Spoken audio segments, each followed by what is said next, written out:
আসসালামু আলাইকুম। সম্মানিত ফেসবুক ফ্রেন্ডস, সবাই কেমন আছেন? আশা করি ভালো আছেন। এই যে দেখেন আমার এই ক্ষেতটা কত সুন্দর গোছাইছে। এই যে আপনার পুরোটা ক্ষেত দেখাইতেছি, এই যে জুম দিয়ে দেখাইতেছি পুরোটা ক্ষেত দেখেন। হ্যাঁ, আমার ক্ষেত মোটামুটি অলরেডি ভরছে। আমি আইছি জমিনটা দেখতে। 30% জমির মাঝেন সাথে সাথে নিয়েছি বন্ধুরে ক্ষেতটা দেখানোর জন্য। বন্ধু আসো, কোন কিছু লাগবে কিনা ক্ষেতটা দেখানোর জন্য বন্ধু নিয়েছি। এই দেখেন কত সুন্দর গোছা। এই যে মাশাল্লাহ খুব সুন্দর গোছাইছে। এই দেখেন দেখেন, হ্যাঁ মাশাল্লাহ। এই দেখছেন অনেকগুলা ড্যাম ছাড়ছে।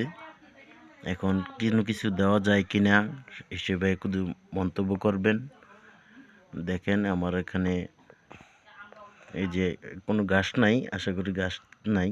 ঘাস তো 2-3 দিন লাগাই পরিষ্কার করছি। এই যে এই দেখেন এই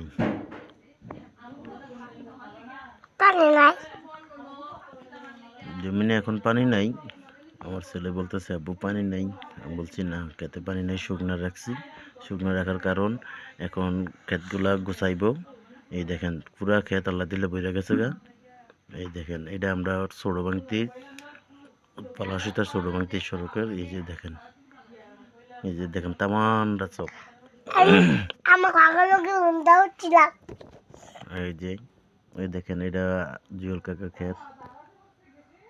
আমি এই যে জুম দিয়ে আপনাদেরকে দেখাইতেছি পুরোটা জমিন।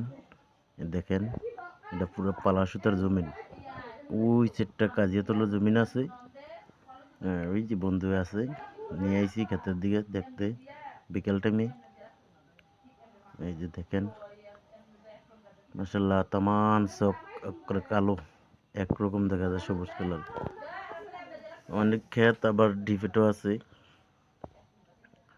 এই দেখেন এই যে পুকুর পাড়ের সাইড দেখা যাচ্ছে। আমরা তেমনটাই ভিডিও করছি আপনাদেরকে দেখানোর জন্য। বিদেশে থাকে অনেক ভাই, তারা দেখতে পারে না, আমরা তাদের জন্য ভিডিওটা করছি। দেখো আমরা পালা সুতা গ্রামে কত সুন্দর ফসলাদি হচ্ছে। এখন সড়ক দিয়ে অনেক গাড়ি চলাচল করে। মাশাল্লাহ খুব সুন্দর হয়েছে ক্ষেত।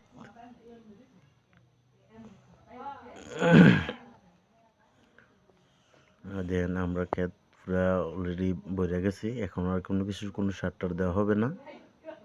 এখন শুকানোর পর যদি মাটিটা ফাটে, মাটি ফাটার পরে আমরা আল্লাহ বাসালে সার দেওয়া শেষ, পানি